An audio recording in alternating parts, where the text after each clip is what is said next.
Welcome to my channel first homes. मेरा नाम गुरप्रीत सिंह है और आज मैं आपको बताऊंगा 7 ऐसे पॉइंट्स जो आपको ध्यान में रखने हैं अगर आपको रियल एस्टेट इंडस्ट्री में कहीं पे इन्वेस्टमेंट करनी है। तो स्टार्ट करने के पहले अगर आपने मेरा चैनल सब्सक्राइब नहीं किया है तो फर्स्ट होम्स चैनल है यूट्यूब पे सब्सक्राइब कर लीजिए और इंस्टाग्राम पे हमारा पेज है फर्स्ट होम्स ऑफिशियल, उसको फॉलो कर लेना।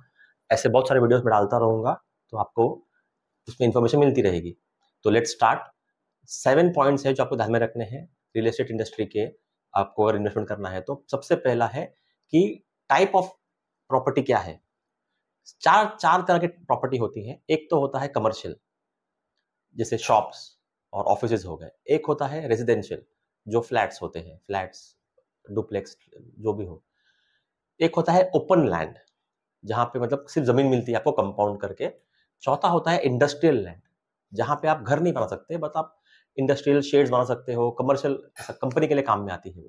तो ये 4 तरह की टाइप्स हैं, ये 4 चीजों में बटा हुआ है रियल एस्टेट का इन्वेस्टमेंट। तो आपको पहले डिसाइड करना है कि आपको किस चीज में इन्वेस्ट करना है, उस हिसाब से आपको आगे बढ़ना है। सेकेंड आपका जो पॉइंट है वो है आपका लोकेशन। आप ये जो इन्वेस्टमेंट कर रहे हो वो कौन सी लोकेशन में देख रहे हो, मतलब आप जहाँ रहते हो वहीं पे देखना है, आपको कहीं आप कहीं शिफ्ट करने वाले हो वहां देखना है, या आपको कुछ और फैसिलिटी जैसे इंडस्ट्रियल, खास करके इंडस्ट्रियल अगर आप प्लॉट देखते हो तो इंडस्ट्रियल जोन्स अलग होते हैं जहाँ पे अलग फैसिलिटीज होती है, जैसे कि फॉर एग्जांपल पावर सप्लाई उसको वहाँ पे हैवी रहती है। ऐसी बहुत सारी छोटी छोटी चीजें रहती हैं। तो ये आपको पहले ये चीजें ध्यान में रखनी है कि आपका कम्यूटिंग कैसा रहेगा वहां से जहां आप देख रहे हो वहां पे। ये सब फैक्टर्स आप कंसिडर करके आपको लोकेशन डिसाइड करना है। तीसरा आपका जो पॉइंट है वो आपको ध्यान में रखना है वो है बजट और पेमेंट्स। फॉर एग्जांपल कोई चीज खरीदनी है तो उसका आपका बजट कितना है और आपकी पेमेंट, मतलब आप पूरा जेब से देने वाले हो या आप लोन करने वाले हो या आप कुछ टाइम लिमिट्स देने वाले हो कि बाबा मैं लोन नहीं करूंगा लेकिन मुझे 6 महीने लगेंगे पेमेंट करने के लिए, या मैं कुछ पर्सनल ईएमआई करके दूंगा।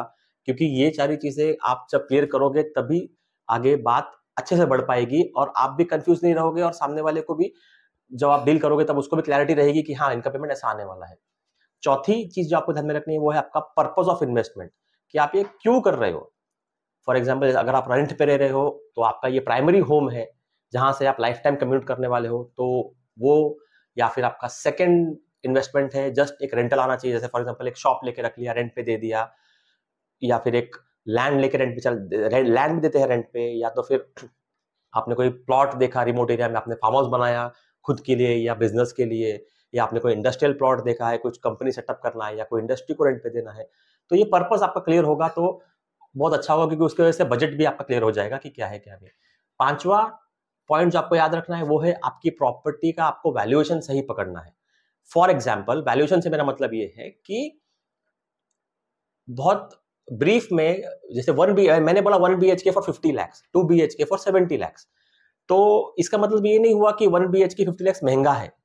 हो सकता है 1 BHK का एरिया भी बड़ा हो, या 2 BHK फॉर 70 lakhs हो सकता है कि वो 2 BHK की लोकेशन बहुत प्राइम हो और ये भले एरिया छोटा हो।